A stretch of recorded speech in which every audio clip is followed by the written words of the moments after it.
Hello and welcome back to another very special episode of Witchfix, because guess who is here? Oh my god, who's here?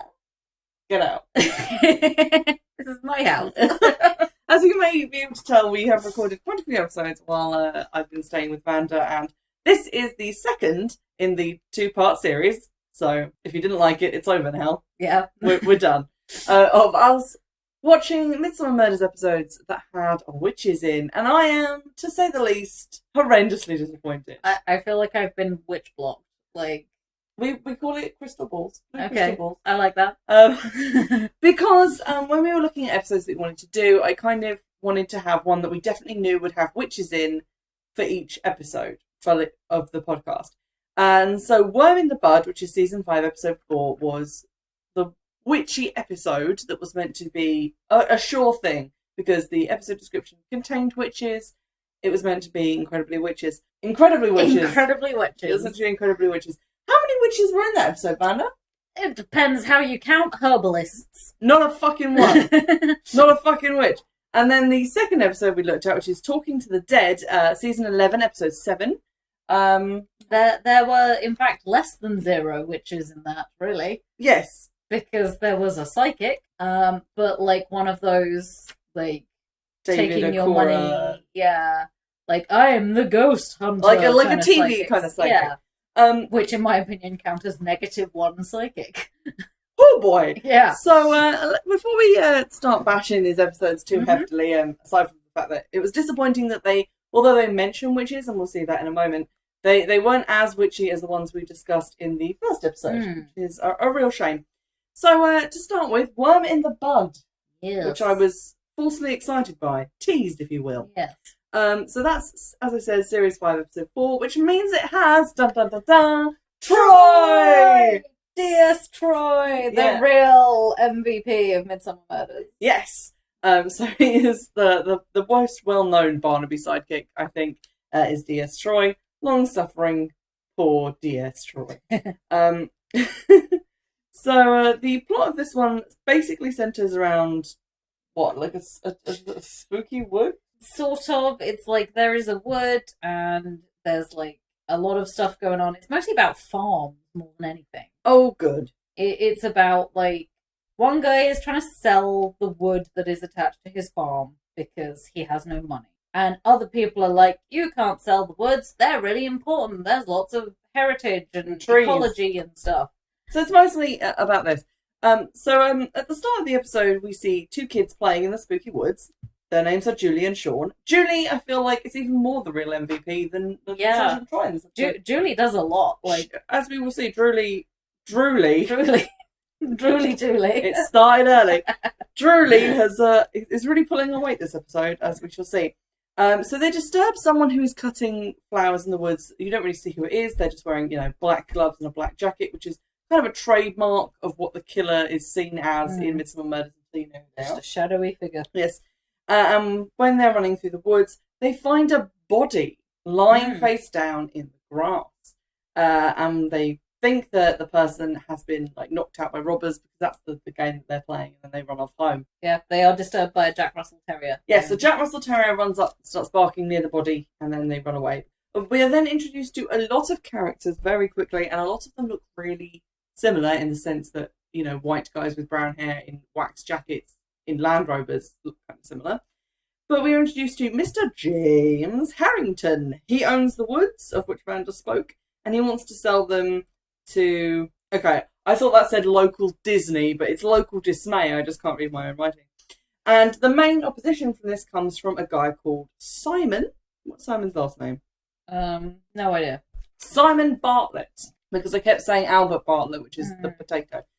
Anywho, so Simon Bartlett doesn't want the woods to be sold. He owns the farm, which is a neighbouring farm to James Harrington. His family have been farming on that farm for 500 years, and he has ambitions to buy Abbey Farm, which is the one that belongs to James, which he's kind of trying to do with the help of a very sultry and seductive barrister. Yes. Who is helping him to fight for the woods and them not being built on. She seems really interested in lots of obscure knowledge from the 1600s.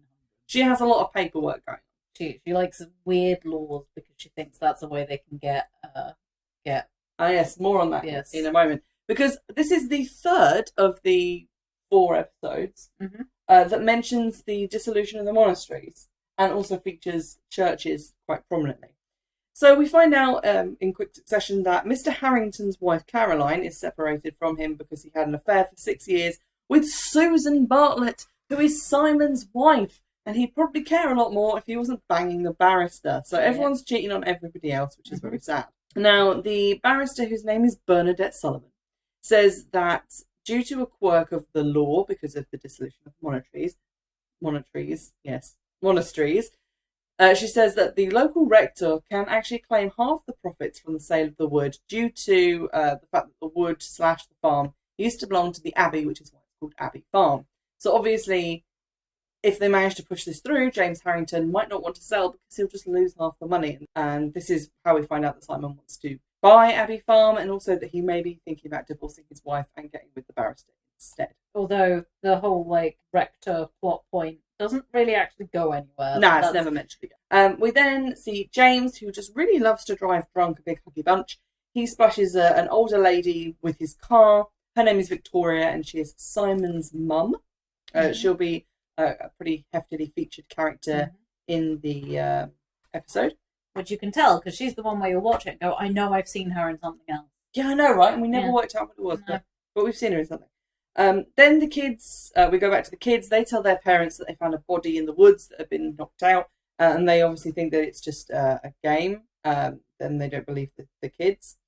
And then we get our first spooky witchy scene, which lasts maybe 5 seconds. And do you want to describe a little bit about what that was? Well, it is very witchy when you initially see it. There's lots of weird sort of children's giggles soundtrack playing, which, to the best of my knowledge, was not actually playing in the scene at the time. That's an audio editing choice that they have made rather than... Midsomer Murders likes to add in just creepy sounds. Which I have issues about. We will talk more about that later, though.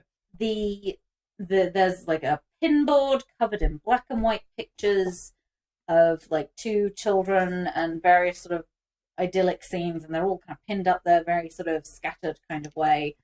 And there's a candle that's burning and it's tapered, and you see this black gloved figure sort of doing something kind of witchy and woo-woo with some flowers in the foreground. Witchy and woo-woo, Witchy indeed. and woo-woo. We then see the drunk James sort of park up near the woods, and then we see the black-clad figure dragging the body that we saw earlier just on the ground in the woods into the lake, which is very odd because obviously, if you want to dispose of a body, that's a shallow kind of lake, isn't really... It's not a huge lake, it's kind of more just a sort of a pond in the middle of this forest, so it doesn't seem like it would really do anything to hide the body.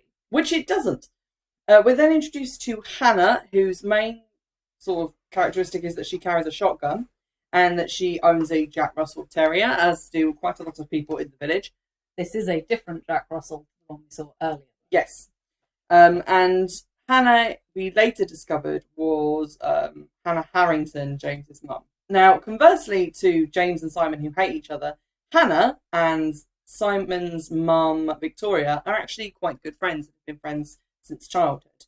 So we do see them together a number of times. And they also talk about, they each have lines about how both of their families have been there for generations and they're very strong in preserving the traditions of the village and all that kind of stuff.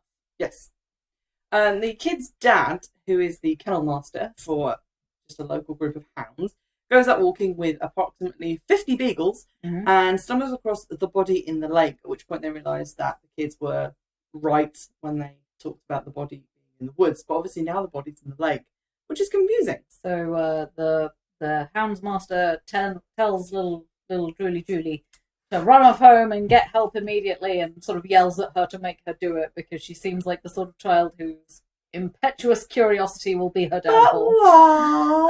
And then he goes and drags the figure out of the lake, and we see and the body is Susan Bartlett. Yes, the body is the wife of Simon and the mistress of James, former mistress. Well, we don't know that for sure. Yeah, dodgy reporting on that. Some claim former, some claim current. Yeah, he definitely told his wife they weren't seeing each other anymore, but we'll see what that's worth. The fact that the body was moved is quickly discovered when Barnaby arrives at the scene and is told by the kid's dad that they'd said that the body was hiding in the bushes, and obviously now it's in the lake, so now they know that the body was moved.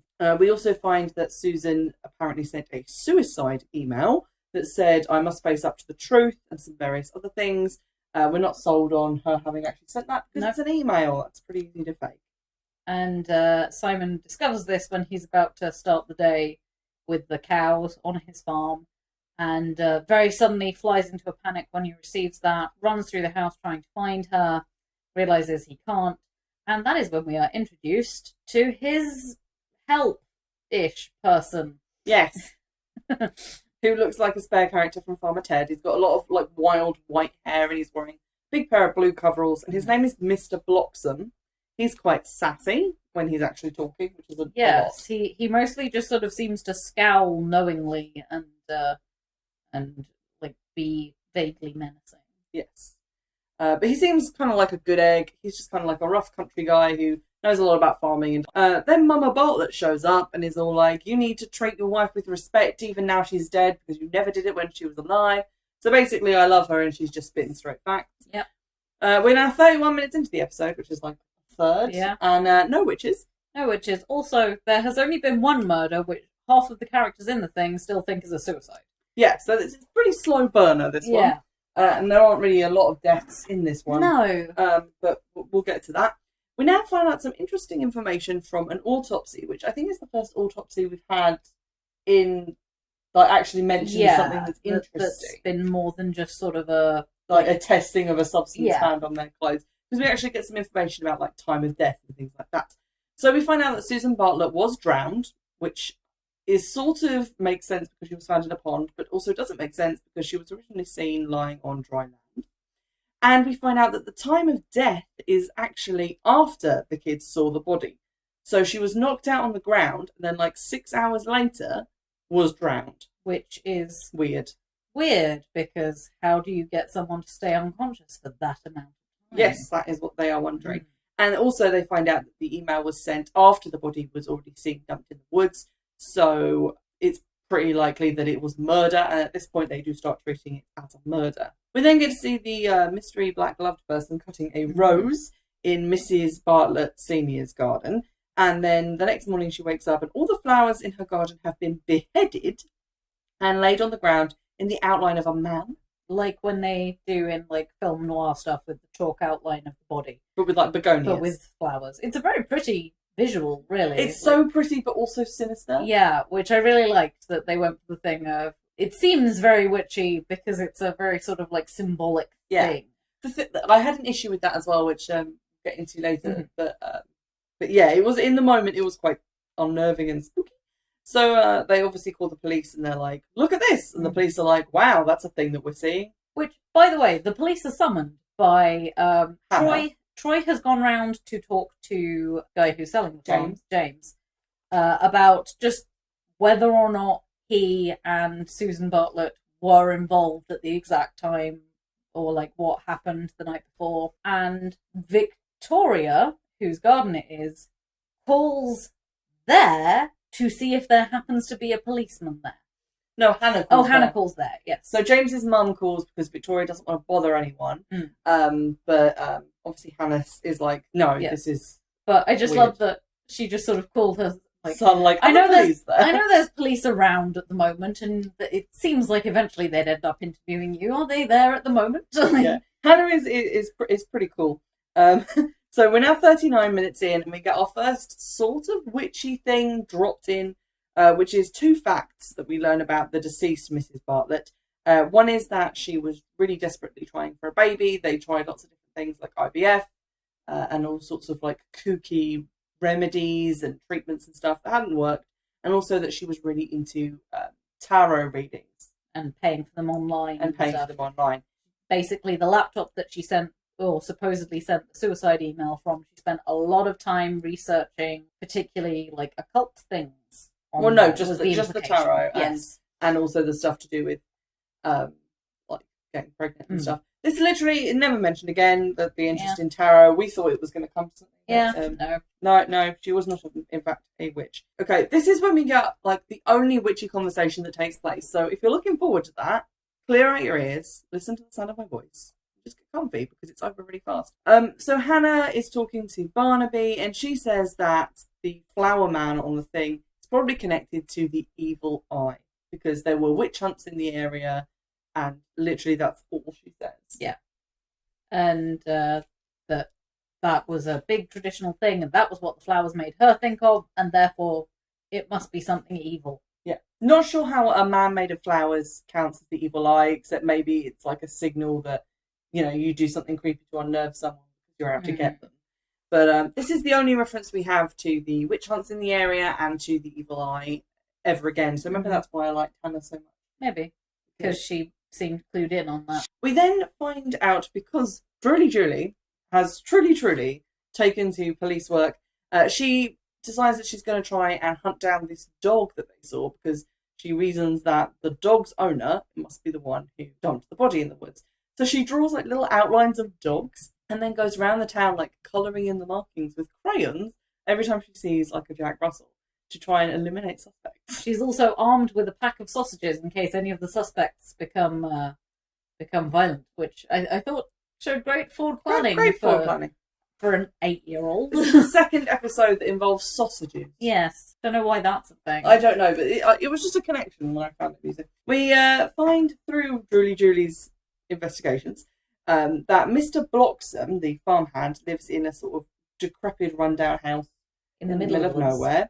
And he also owns the dog from the body discovery, which kind of attacks a little bit, but then she's like, sausage, and it's like, I love you, let's be friends. And then Mr. Bloxham comes out all like shouting and threatening, so the kids run away. We get another visit back to everyone's favourite witch wall. The spooky witch wall, where we get to see a better look at some of the pictures, and they are of what appears to be a little girl and a little boy, and they're playing a lot together, smiling at the camera, and it does appear to be quite old pictures. And we also find out that the dead lady, she got a call from James Harrington's wife before her death. So that obviously looks a little bit suspicious, and they start maybe investigating her a little bit. However, before this investigation can turn up any results, we get another shot of our killer up to no good, because he arrives at James Harrington's house and he gives some dog meat to the dog, obviously. The sheepdog. The sheepdog that comes out and barks. So obviously there's some sort of drug or something in that to incapacitate the dog.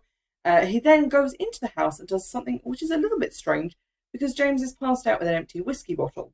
And so this serious killer replaces the empty bottle with another empty bottle, which is seemingly identical, but takes the glass away and leaves. Then he brings in a sack barrow and buries him in the mud pit. Yep, just takes the unconscious guy out, and then the next shot is just James Harrington dead and drowned in mud. Yeah, which was pretty jarring. Yeah, pretty jarring. After this, Simon announces that he's had enough. He doesn't want to stay in this area. He's had just his fill of rural drama. He's going to sell the farm, which his mother is not very happy about, and Mr. Bloxham sees them arguing. Meanwhile, Troy and did you forget Barnaby's name? No, James's mum. Oh, Victoria. No, Hannah. Troy and Hannah are standing around at James's demuddening and are like very sort of not particularly visibly upset about it, but there's generally a sense of concern, and Hannah's instantly into sort of problem-solving mode, and she walks off and says, well, I've got to go and see about the dog now, because there's a chance we might still save him. And the dog is puking up a lot of green stuff everywhere. Very green, like mushy pea green. Yes. And the kennel master says that he can smell something on the vomit that's really familiar. He can't place where the smell is. So Barnaby decides that Troy gets the lovely job of scraping up a lot of dog vomit to send it to the lab. Yep. Maybe this is why Troy... we get a couple of reveals. Then we find out that it is Mr. Bloxham who has the witch wall. And he also does a lot of like herbal medicine stuff. We see him brewing up some sort of concoction and filling a whiskey bottle with it, which is the same whiskey bottle as the empty one that we We also see him break into a house and steal some hair from a hairbrush, which we initially thought was for a witch reason. Yes. But it turns out it's to plant as fake evidence. He also makes a phone call which implicates Simon Bartlett. Yes, which implicates Simon Bartlett in the murders. So it's unclear what his motivation really is at this point, which is kind of the main mystery as just to why the fuck he's doing the things that he's doing. And we find out from the coroner that valerian, the herb, is what was given to both Mr. Harrington, the dog, and Mrs. Bartlett, which is why she was asleep in the woods for so long. And that the woods, which are called, I think, Setwell Woods, Yes. Are named after valerian, because apparently it's a folk name for valerian. And it grows in very large quantities there, which means that you could get enough large quantities to not only make someone go to sleep, but actually render them permanently unconscious or paralyzed. Yeah. There's another reveal which kind of relates back to the witchy stuff, which is that one of the witches who was executed was Mary Bloxham, and so therefore a relative of Mr. Bloxham. This is also never mentioned again. We do also find out that Mr. Bloxham's granddad was the village herbalist and was, even after the war, the sort of more trusted medicine man of the village. Yes, so it seems like Mr. Bloxham is sort of following in those footsteps. And just as you're about to think, okay, Bloxham's the killer, except you're not, because when they make it that obvious and they're trying to like show him doing all these dodgy things, you know it's not going to be him. The killer comes for Mr. Bloxham, knocks him out, and disposes of the pictures on the witchy wall. And we finally get an actual Midsomer Murders moment where he turns around and sees the killer and is going to greet the killer and then gets bludgeoned on the head. Yay! Yay! So again, as with the previous episode, we're not going to go into the big reveal at the end who the killer is, but there is kind of a revenge storyline, and someone does get a hole blown through them with a shotgun, which is fucking amazing. Yeah, it was very well done. I love the fact that after this happened, Troy pronounces her dead. By just sort of looking at her and shaking his head. It's like, well, of course. like, Troy, we can see you through this woman. Like, obviously, she's down and she's not getting up. Anywho.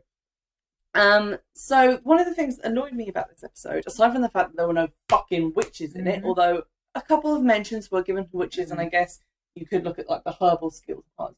Yeah. The thing that mainly annoyed me was the man made out of flowers, and it's explained that this was done in an attempt by a third party to extort money from Victoria and like to threaten her. And it seems like a really oblique way to threaten someone. I think it was supposed to be one of those threats where the person issuing the threat knew what it meant, and the person receiving the threat knew what it meant. But anyone else, it is kind of like a secret threat, you know? Like, I could see why they went for it, but in terms of as a symbol, they may as well have just done an eye. Like, if they just done, like, a very simple outline, like, picture of an eye, that would have had the same overall effect. I don't really understand. To me, it just kind of was like a thing that they put in, which is very shocking and kind of weird and creepy when you see it as the viewer, but then it's kind of weakly explained. Yeah, I mean, I can't really say to give without giving away, but it is done in a I know what you did and you know what you did, and that means that like we're sort of both on the same page, which I think was perhaps not even meant to threaten, but just to inform. No, I get it. I just think it was just it kind of reminded me of the other episode where everyone kept bursting into flames, the straw woman. Yeah. That there was all this straw woman stuff, and then at the end, the actual reasoning behind it was kind of weak. I think a lot of the time with Midsomer Murders, they tend to have, here are the really cool visuals, and here's the kind of the like interesting, weird premise. And then the actual mystery itself doesn't really involve either of those things. Yeah, no. Those are just kind of parts of it. Yeah. So we'll talk about a little bit more about the overall kind of witchiness and our enjoyment of that one once we have discussed the final episode that we watched, which is much later on from Worm in the Bud, which is Talking to the Dead, season 11, episode 7. And it's worth mentioning that this is only 2 episodes after the Magician's Nephew episode that we looked at last time. And this is actually the finale episode, I believe, for series 11. So it's kind of clear as you go through the episode that quite a lot of the things have been put in there to let the series go out with a bang because it's got quite a high body count, quite a lot of mysteries. There's some very interesting flashback/vision scenes. Yeah, there's definitely like well we've got how much of the budget left? Yeah, let's just blow it all. It's quite cool, and it sees us return to, instead of having Troy as the sidekick to Barnaby, we have Sergeant Jones, yes. who is my second favourite.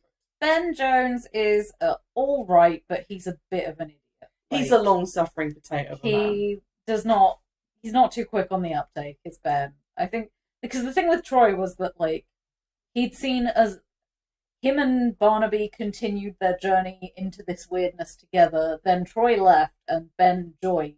So Barnaby was like, "I'm 11 seasons deep in this bullshit," and Ben's just like, "I'm still new to all this. What's going on?" It's an uneven but division. We do get quite a few nice little scenes of humour at Ben's expense. Yeah, which I did kind of appreciate, and it did kind of lighten the mood, and it was a kind of a crazy episode. So let's get into it. I would go so far as to say a wacky episode. Oh, It had elements of the wacky. Do you want to try and do a wacky cover of the Midsomer Murders thing? No. I don't have a kazoo. Okay, so we open kind of right in the thick of things. There isn't a huge lead in for this one. The postman just comes to deliver the post to a house. He goes in, like looks through the window, confused as to why no one's coming to the door. He goes in and sees that all the breakfast things are still laid out, as if someone got up in the middle of breakfast and then just left the house. Everyone's like gone, everyone's missing, it's very creepy. And then Barnaby and Ben arrive. Their ship name will be Benbaby. I love it. But Barnaby and Ben arrive and say everything in this cottage is the same as the other one they've been to. So we find out through this that on the same morning, two couples in two cottages have both apparently just disappeared in the middle of into breakfast. dinner. And the first lot are Colin and Molly Thomas, and the second lot are Stanley and Nesta Goodfellow. Nesta is the wife. I've never heard the name Nesta as a female name. I have, but only in like it was tended to be used more as like a performer name. Like it's a it was the name of I think a 1920s starlet. We get a little bit of backstory on the Thomases, Colin and Molly, and that they were the parents of a boy who, after an argument, ran away into the supposedly haunted woods, to be discovered several days later, speaking in tongues, and to later die of hypothermia, which was apparently very tragic. And we are told by 3 different characters in no less than a minute that the woods are haunted, and that's a big deal around here. And they are supposedly haunted by the ghosts of monks who were massacred at the dissolution of the monasteries, which is apparently Midsomer Murders' favourite era. Which is weird, because it's set over here in the West Country, and I don't think there was a lot of, like, don't know enough raiding. I don't know. Maybe I'm wrong on that, but I always thought that was more like a sort of London and surrounding areas thing. Maybe I'm wrong. We're introduced to a couple of other characters. So we get introduced to a reverend who is known as Brimstone, because he's Reverend Stone. He is the vicar. He is so anti-superstition and anti basically anything that isn't his version of Christianity. Yes. So he is the man we will come to love to hate, which is great. And we also get introduced to landowner Lyndon Pargeter. He owns the 2 cottages, and the 2 couples work for him. And they go to his house because he doesn't live there. He's kind of an absentee landlord. He works up in London. He only visits occasionally. And they find that his house has actually been broken into, but obviously he wasn't there, so nothing could have happened to him. We also meet the vicar's wife, who is... Poor long-suffering Sarah. Yes, she is so tired of being yelled at by the vicar, and he's just generally being kind of mean to her. So she seems like she's got a lot going on, and more on that later. Yes, Sarah's my favourite character. We also then meet Cyrus Lavalu, which I was trying to write down phonetically and failed. But he is known as the Ghost Hunter. He's very kind of like Derek Acora, kind of TV psychic guy. And he is coming to the area for what else? The anniversary of the massacre, to try and contact the ghosts. And he's bringing quite a lot of his ghost hunting groupies with. What are your opinions on Cyrus? I thought I don't know. I mean, Just like in his introduction. In his introduction, he seemed fairly transparently like, "Oh, okay, TV psychic, like, Yeah. whatever." We've seen it done before. Like, I'm sure it's a archetypal character at this point. It's not gonna stop being done anytime soon. I did feel it was kind of weird how much Barnaby was like, "No, you're bad and wrong, and you cheat people," and Yeah, like, Barnaby really hates him. not that it was out of character for him to be against that type of But he's usually quieter about it. He talked to his wife about it. He wouldn't necessarily get that angry at the person. Yeah, he tends to be a sort of each to their own kind of guy. So it seemed kind of weird for him to be so instantly angry at this man. Yeah. Like, it was a little bit out of character for Barnaby. We do have to get a very amusing scene, which is when Barnaby and Ben go to look at Lyndon Parminter's house. They see that he has an Iron Maiden in the hallway. Amongst many other antiques. I think we mentioned that his house earlier. is packed with antiques and obviously lots of valuable stuff, and they are concerned that obviously the house has been broken into, but nothing seems to have been taken. He also has a lot of like little gewgaws and knickknacks conspicuously displayed, which we'll come to later. Back to the Iron Maiden, however, which is sort of Chekhov's Iron Maiden at this point, because this is the second episode with an Iron Maiden in it. Obviously, someone's going in that later, but unfortunately, right now, Ben is going into it. They open it up and have a look inside, and Barnaby explains how an Iron Maiden works with too much relish, as if there are maybe there are people who don't know what an Iron Maiden is. To be fair, this isn't one where it just has spikes and you close it on people. This one, it doesn't have the spikes sticking out. You close it and then you engage a mechanism which pushes the spikes out, and thus kebabbing someone. Yes. But they open it, they have a look inside, and Barnaby explains how it works. Barnaby then wanders off. He wanders off. Ben continues to poke his head inside, then decides he wants to stand inside it, I guess, to see if he can fit. Like, I don't really understand what the point was here. He's just being an idiot. Yeah. And then as Barnaby walks through to the other room, because the Iron Maiden is huge, he can't see that Ben's inside it, so slams the door shut. Which then engages like a lock, like a sort of clasp that keeps it shut, so Ben can't get out. And there's many minutes of Barnaby kind of just walking around, looking at stuff, calling back through to Ben, who he assumes is in another room, while Ben is trapped in the Iron Maiden. But Barnaby does eventually let him out. And Ben is so traumatized when he does. He looks like he has literally seen a ghost. Yes. So Cyrus Lavalu is an interesting man. First of all, he appears to be trying to communicate with ghosts using a piece of chandelier crystal that he wears as a necklace, which is massive. They go out into the woods so that he can communicate with the spirits in front of all his groupies. And he has a fascinating chair. Yes. That one of his assistants puts down for him. It's like a sort of silver stake that goes into the ground, like a little sort of seat on the top. I have seen those, but they're kind of like tripod things where like, mostly you take them to like theme parks or whatever, where you might be standing in line for a long time, but you need a place to lean. But yeah, it was kind of a weird, interesting touch to like add. Yes. I don't know. Well, it becomes sort of important, but I was kind of confused by the presence of the chair. But when they try and like pick it up after he's sat on it and done a little bit of psychic visioning, in which we see like a full-on costumed reenactment of the massacre, which is impressive. Yes. We see that the chair is actually stabbed into the ground through a dead hand, which is attached to a dead person. And I know what you're thinking. Which one of the 4 missing people is it? Well, joke's on you, because it is a 5th person. Yes, who no one can currently identify out of all the various people who know the area and the town very well, including a police officer who worked with one of the missing couples on their son's case. This guy is unknown to everyone. He is a mystery man. Kind of impressive. At this point, Vander postulated their first theory, which was that the missing people were being held in some sort of priest concealment hole, or monk concealment hole, and that the weird voices and screams and cries that could be heard throughout these supposedly haunted woods were these people who were being held captive. Was that theory correct? It was almost correct, because part of my theory... I disagree. Well, part of my theory was that the guy who had turned up dead was possibly someone who knew they were in that hole, for whatever reason, they'd had to go into hiding or been kidnapped or something. And he was someone who knew about it and was going back to help them, and got killed on his way. So now no one knew they were in there, so they were stuck.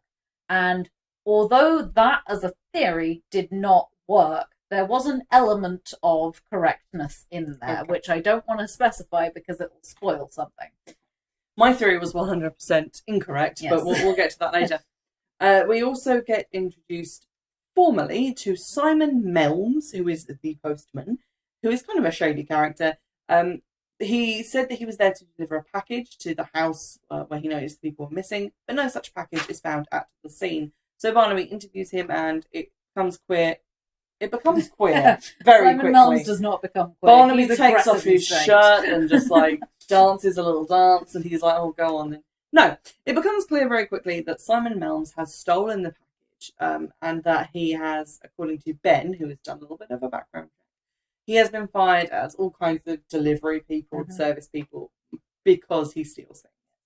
He has also stolen the vicar's wife. Yeah. Reverend Stone's wife is getting very friendly with him when Barnaby and Ben arrive on the scene. Oh yes, I forgot about that. They're standing on the path. There's one of the windows is open in the cottage, and they hear, canoodling going on. And they stand there for a second, and then Troy goes, "Is anyone in?" Not Troy, it's Ben. Oh God! It was a quip worthy of Troy, though. That was one of those moments where I was like, "Go on, Ben, you're nearly getting there." And that gave us a little bit of a chuckle. We find out what's in the package. It's a small, ugly-looking baby figurine. Looks like it's made out of some kind of like ivory or tooth or something. Yeah, and it's apparently a netsuke. Yes. Or what they also pronounce as a nitsuke, but one of those. Yeah. And obviously they cotton onto the fact that when they were at Partridge's house, they saw his knickknacks and giggles, and quite a lot of them were these small bone figurines. So they postulate that this was in fact one of his and it had been stolen. But why had it been sent to the house of one of the people who worked for him? That was interesting. It had a note with it that said, "As agreed," and then was signed by an antique shop. Yes, an antique dealer in town. So obviously they're going to go with that. Unfortunately, before they can get to the antique shop and do a little bit more digging, another body is found. Who could this be? Pargeter goes to the Thomas's cottage and finds Molly Thomas, apparently now undisappeared, in the bedroom upstairs, shot with a shotgun in the back. And listening to a very interesting radio drama Very sinister thing. radio Very drama. sinister. I think it was supposed to be a monologue we would recognise from something. But it was some woman saying about how she would destroy everything she owned and kill her children and raise her town to the ground so that whoever it was who was trying to take it away from her would inherit only dust and all that kind of very Shakespearean thing. This is why I postulated my theory that these strange lights and sounds that have been apparently heard in the woods over many a year were in fact the activities of local witches, because I was still clinging to the idea that maybe there would be witches in this episode. I was 100% wrong. Yes. Although, at this point, I would like to say, this is what I wanted to talk about a little bit earlier, is a lot of the atmospheric sounds throughout this episode are actually happening in the episode, which is such a rarity for Midsomer Murders that it made me like this episode way more, purely because it was like, oh, okay, this is what's happening on screen, this is what I can hear, this is actually happening in the scene that is playing before me, instead of, oh yes, we've dubbed in some creepy children's laughter and some women singing or something. I don't think you have to specify creepy children. Yes, but it was just a thing of, there were all these kind of creepy wails and screams and general kind of pain-filled noises, and they were all what people were actually hearing, which was just a very nice change. So Barnaby and Jones go into the woods and they're investigating some stuff. There's a sort of recurrence of this weird car that they keep seeing that as soon as it sees them drives away really fast. More on this later. But they find a creepy ruin in the middle of the woods, which appears to be the ruin of the Abbey. And there's a guy standing in the corner, like he's in the Blair Witch Project, making really unsettling, mumbling, high-pitched wails and mumbling. Yes. And things like that. And it turns out it is Stanley Goodfellow, one of the missing people, who is apparently speaking in tongues. And that was actually really quite scary. Yes, that was a very sort of it was a very carefully done build up of tension. It had a kind of a minor laugh in there where Barnaby got attacked by an owl, and That then was so funny. they were all running through the woods and no one could find each other, and it was a whole thing. It was like the closest I think Midsomer Murders tends to get to like actual sort of horror, which was a nice addition. These actually used to frighten me when I was a kid watching, so that was kind of a nice nostalgia thing to me. Anyway, they cart Stanley Goodfellow off to a hospital, which good call. He's there diagnosed with dissociative trauma, which is basically, they say he's seen something so terrible that he cannot articulate it and so has lost the power of speech. And has lost touch with reality a little bit because of that. He's just sort of retreated into his own mind. Yep. We find out the identity of the fifth mystery man who got his hands skewered by the chair earlier. His name is Terence Lulther, and he was apparently part of a gang of antiques thieves working in London. It is then confirmed that the wife of the vicar is doing the postman, and that we find that the mystery car belongs to several rough-looking guys who we see associating with Pargeter in the local pub. So there's definitely an idea that he is involved in some sort of shady goings-on involving antiques, or that he owes them money. Something is definitely going on. And then we get another creepy moment. The vicar takes a very, very shiny crucifix into the woods, apparently attempting to do an exorcism because he's kind of clashed with the psychic over the spirits in the woods, and he wants to basically take ownership of dealing with them instead of the psychic. And he finds a body sitting up in a grave. And the identity of that body is Colin Thomas.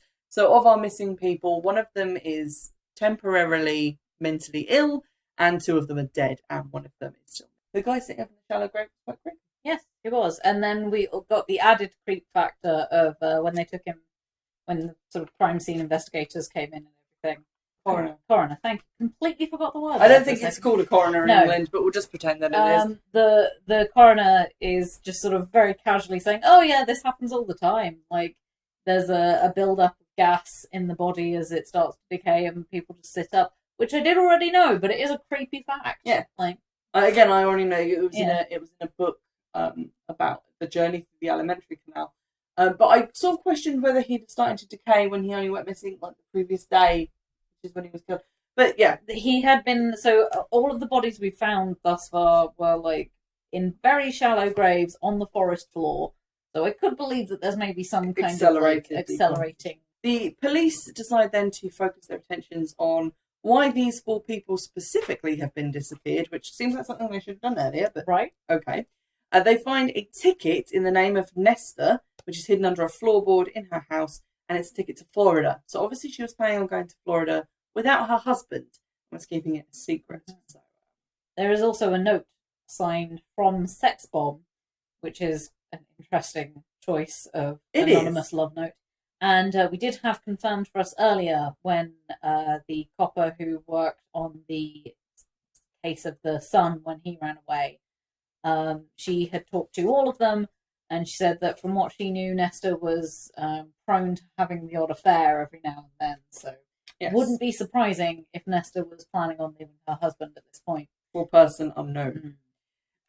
So the police then confront the postman about his thieving ways because they see him breaking into one of the missing couple's house to steal things, and he confirms that they were stealing antiques from their employer, Pargeter, and that he was stealing from them because I probably wouldn't report him stealing stolen goods. So get a little bit of information there. The psychic then announces that he's going to try and use his powers to locate the last missing person, Nesta, and he predicts that she lies beneath the sign of the witch in a dark place. So finally, 57 minutes in, someone has said the word witch. Yes. We did, the closest we got up until that was there was a paranormal themed shop. Yes. Called Paranorma. I choose to believe that the woman who owned the shop, who did get to see very quickly, is called Norma.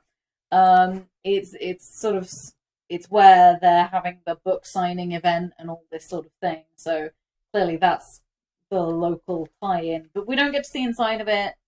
We don't get to find out anything more about it. It's just sort of a shop front that some drama happens in front of. Yes.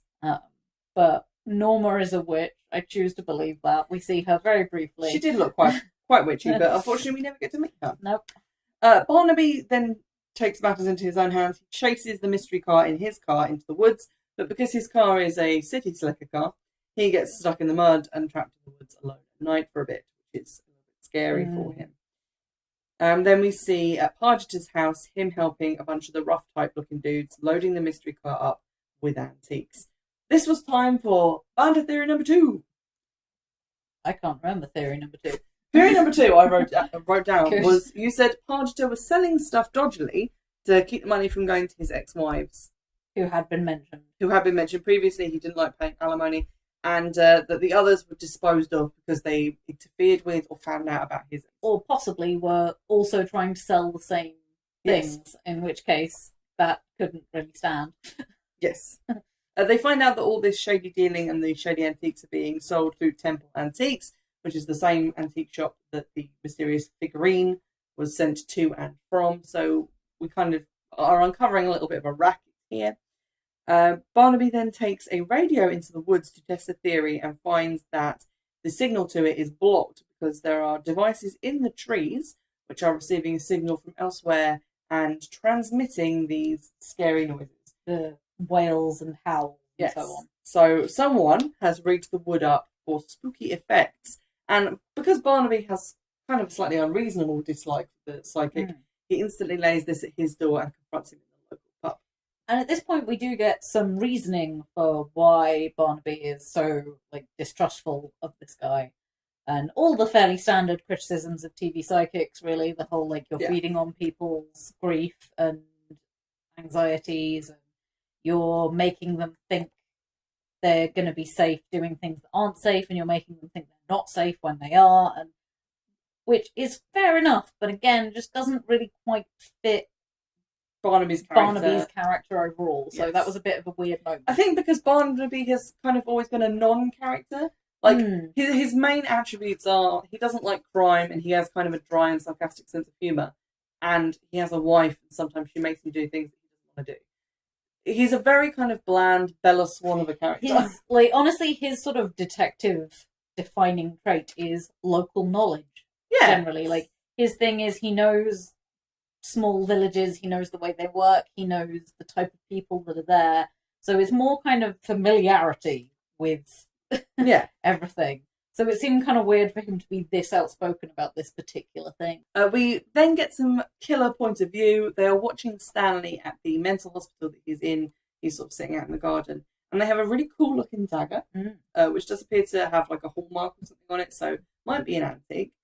We then discover that Pargeter is actually a fence, that he is using his sort of reputation and the appearance of his wealth and antiques collection to sell other stolen goods that have been previously stolen by his rough associates. This isn't really relevant, I guess. It just sort of explains what he's been doing, really. Yes. Unfortunately, then Stanley goes missing from the hospital and the bloody dagger is discovered left behind. It's confirmed the dagger is an antique, and with this information, the police go straight to Pargeter's house and discover that the knife was part of a collection that he had displayed on his wall. They also then discover a transmitter, so it is clear that it is Pargeter transmitting the ghost noises, and he also has a ticket to Florida. So it becomes very clear that he was having an affair with Nesta, and that he was also trying to keep people away from the woods, presumably to hide his illegal dealings. However, when the police arrive at his house, he seems to be halfway through packing a suitcase, but not in evidence. Is nowhere to be found until they discover... Dun, dun, dun. Can you guess where this is going? A trail of blood. I wish I knew by any the Iron Maiden. I would have sung. I do, and I can't think of a single one right now. So they open the Iron Maiden, and we actually I was expecting them to just see the blood puddle by it and then cut away, and then maybe he'd be in a body bag. But no, they open it, and you see him there with an expression of frozen horror and these bloody wounds through his chest, which was pretty cool. Fully impaled. This is the one where they had the budget. They were like, we're going to get monks, we're going to get horseback riders slaying monks, we're going to get an Iron Maiden and someone stuffed inside it. It's going to be great. Now, we are going to, again, draw a veil over the conclusion of the episode to hide the identity of the killer. But needless to say that we end up with a pretty impressive body count because we've got several people murdered, including Pargeter himself by the end. And then it sort of got into the part at the end where the episode wraps up and Barnaby just talks to his wife for a little bit. So Vander went off to the toilet, and I sat just to watch the last 1 or 2 minutes of Barnaby and Joyce talking about how she likes psychics and he doesn't. While Vander wasn't here, they decide to go to the woods. Barnaby decides to take her out to the woods and show her the transmitters and scare her with spooky noises, which I thought was going to be a bit of a funny bit, like ha ha ha, and then the credits, and then it would be over. But no, he goes off to get a signal for the transmitters, and he hears a scream, which is his wife. He turns around, and she has found the psychic, who is dead, with a tortured expression of terror upon his face, propped up against a tree. Sarah, at this point, started yelling, "What the fuck?" Yep, Vander came running back in. I came back in. I thought this was over. I was very confused. We rewatched that bit. So they take the psychic guy to the morgue, and the pathologist. I remember the word. The pathologist guy is like, yeah, I've never seen this happen before, but it is a known thing. And basically, he was actually scared to death, which is a thing that I know can happen. It can, yes. There is a scientific reasoning behind it, but basically, it's kind of like you have an adrenaline attack rather than a heart attack. Yeah. It's like a whole thing. The way the pathologist explains it is that you can become so terrified and panicked that your body tries to calm you down, but it tries so hard to calm you down that your heart stops and you die. Which is a fairly simple way to describe that. And then you just see like a massive close-up of Barnaby's giant face, and he goes like, so you're telling me this man was literally scared to death? And then the credits roll, and then we actually had to check to make sure that this wasn't like the beginning of a two-parter, because it felt like that's where it was going. But no. End of the As far as I can episode? tell, never mentioned again. Yeah, end of the episode, end of the series. Which I know that sometimes when they have more supernatural inclined episodes, they like to leave it a bit more open-ended. They let it dangle a bit. Like, yes, the psychic was, he was a fake in this regard, but there was this thing that might have made it real, and ooh. But this was a bit too open-ended for me. Yes. This was just like, there is a whole other crime here that you potentially need to investigate. Yeah. Why is the episode stopping? It was very strange. And that's just reminded me that the psychic's prediction about the sign of the witch is actually accurate. However, the sign of the witch that he mentioned is just a horseshoe over a well. That's literally it. We don't even get anything like witchy. It's not even like a pentagram or something. Yeah. Or I was expecting like there'd be... So this is the thing that I was more annoyed at about the psychic, is like I said, we've seen this type of character before in pretty much any TV show. And it always ends up that, maybe the psychic actually does have a gift, but you have to understand to interpret the clues in a really weird and roundabout way, which, yes, fair enough, when you are divining, a lot of the time the thing that you think it means is not the thing it actually means. Yeah. That is, I will give them that. But it becomes kind of predictable when it's like, but the thing you thought it means doesn't actually mean that. But also, I feel like that doesn't necessarily prove anything. Yeah. Because it's the countryside and it's random woods. Like, you could find a million signs of witches anywhere. Like, you could find a toadstool ring. You could find a magpie feather nailed to a tree. You could find, like, so many different things that are traditional witchcraft charms just lying around the woods. What would have been more impressive to me would have been, since we'd had that shop front with Paranorma on it, if there had been something there that had started a chain of clues. Yes. Like, her secret lies here, and if you look there's something that leads you somewhere else, and there's like a scavenger hunt kind of thing. Like, would have been more impressive, because that would have meant there was an actual, like, degree of removal, which would have required some sort of divination or gift. Yeah. To be honest, I didn't really care for either of these episodes overly much. Basically, neither of them had a lot of witchy stuff in. You had the kind of plant lore mystery in the first episode that we looked at, and then in this one there was obviously the psychic stuff. We do see some sort of seance-type rituals that he's doing, but not a huge amount. And obviously there's the talk of the witch's sign, but that's pretty much, you could replace that with any other word and it would still mean the same thing. And I kind of prefer the mystery in the second one just because it had more bodies, it was more scary, it was more shocking.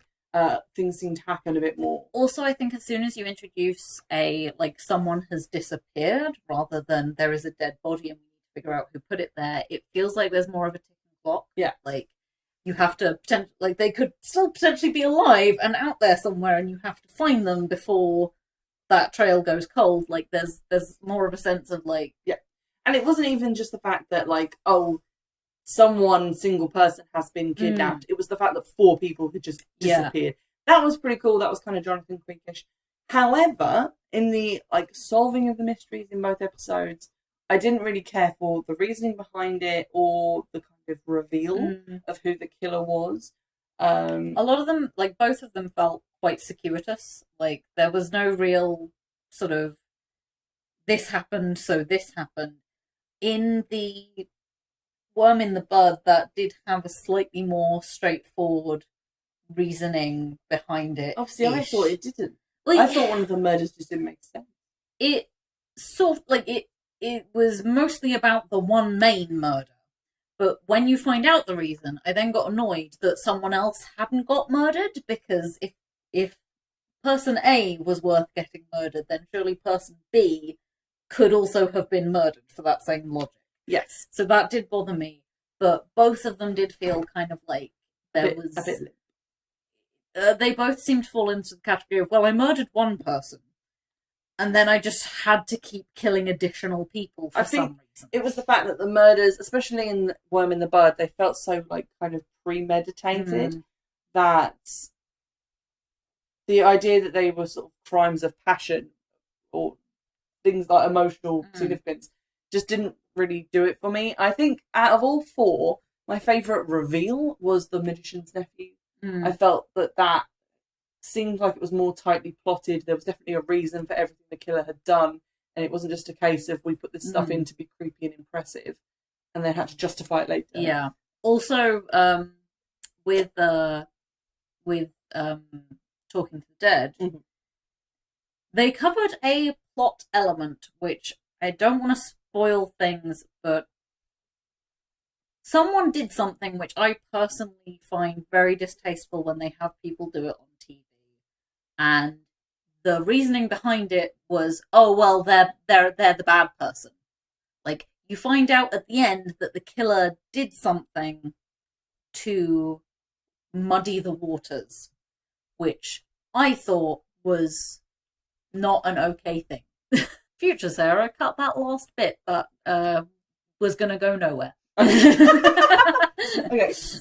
So out of the 4 episodes that I forced you to watch, which one of them do you think was your favourite? And follow-up question, which one did you think was the most witchy in terms of the content? They don't necessarily have to be the same episode. I think my favourite is tricky. It's really tricky to pick a favourite one, but I know that neither of these 2 were my favourite. No, so I didn't like either. My favourite was down to either Straw Woman or Magician's Nephew, which is annoying because I feel like if Talking to the Dead had panned out slightly differently to the way it did, I think it had a lot of potential and it could have been just better. Replace the Like It with a witch. Yeah, that would have made it work. Literally, or replace any one of the 4 missing people with a witch and have it be more about that would have been interesting. But I'm going to say that I think Magician's Nephew was my favourite. Hey, me too! Why was it your favourite? Because it was one of those ones where, the most satisfying thing with these kind of mystery solutions for me is when you know enough that you're kind of solving just a step or 2 ahead of where they are. So it's not like you're there going, but this is this. Do you not know that this is this? I thought this was this. And it did have an element of that. Yeah. But it meant that all we knew was really only keeping us 1 step ahead. Because we were still there going, well, it's either that person or that person. Then we were stuck there for the rest of the episode. So it's kind of that you're ahead of them, but you're not too far ahead of them that it becomes frustrating. And that's what I like the most. It really kind of walked that line really nicely. I really liked it because it had quite a lot of witchy tropes in it. It had kind of the ceremonial magic thing. It had the idea that there's someone who really believes it and then there's someone who thinks it's just all a kind of a caper. Mm. And then it had like characters like Isolde, who were obviously so sold on it and were very self-important with it, which read very clearly to me as definitely people I've spoken to in the community. And also it had really nice reveal at the end. It was really kind of consistent, and it was a lot of fun getting there, and I think I would definitely watch that one again if I saw it on television. I think everyone's actions made sense, and the murders and the method of murder made sense. Yes. Like, everything was sort of consistently logical within its own little bubble. Yeah. And I think it also had the most witchy stuff in it, because it had the sort of ceremonies and stuff that we saw as well. That was pretty cool. But see, conversely, I would say that in terms of most witchy, Worm in the Bud and Straw Woman, I would say, are actually tied. Ooh. Because, not Worm in the Bud, Magician's Nephew and Straw Woman are actually tied. And I would say that because Magician's Nephew has more in the way of, like, people use the word pagan. There's more of a religious thing to it. So in terms of magic and paganism as a religion and as a faith, I would say that has far more of, like you say, it's got all the kind of tropes of it. It's got the person who seriously believes in it and the person who thinks it's just kind of a fun thing to mess around with and have a laugh at. You've got the second generation who's very into it and believes that they have some innate power because of that. You've got all those different features, and that works.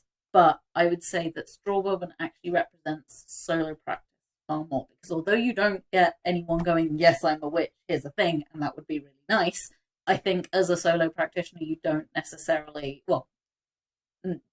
10 years ago when that was filmed, it wasn't so much a dumb thing to maybe, there are situations where you think, well, maybe I'll just let people think I'm a herbalist or I'm like an alternative medicine expert, because they don't really need to know what my own personal belief system is. It doesn't impact on my ability to care for them, but I'm still using my skills to further, my skills and my knowledge to, practice this craft and to help others.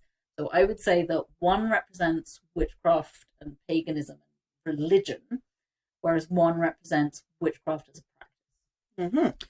I definitely see where you're coming from. I think that, for me, the Magician's Nephew reads as more, I guess, representative of paganism. I like the characters in Straw Woman. I think it would have been great if one of them was actually a practicing witch, but that's not confirmed nor denied. So you can kind of get that from it. What I liked more about Magician's Nephew is in terms of the persecution, because there's persecution in both. I thought the one in Straw Woman was a little bit unrealistic, because it was people just standing outside someone's house going, "You're a witch," which I feel like that doesn't happen now. And it's more the other kind of sort of persecution where people go on television and call you a fool, or they take the mickey out of you, or they deny you the rights to practice your religion openly, without ridicule, without interference. So that I felt was more consistent, and that's, I guess, why I liked it, although I did like both. Yeah. Okay, well, that has been our two-person review of Midsomer Murders. And somehow, that is where the recording ended, and I cannot locate the rest of it. So you will be denied us playing you the Midsomer Murders theme on a kazoo, or to be more accurate, Vander doing that while I try to choke them to death. So you'll just have to imagine what that would have sounded like, and maybe we can repeat that for you at a later stage. I'm really grateful if you've gotten all the way to the end of this. I'm sorry the audio quality on this specific recording, out of all the other ones, was especially bad, and I honestly don't know why that was. I did try and fix it, and I hope that you stay tuned for further episodes with better sound quality. In the meantime, I'll see you in the next one. Bye!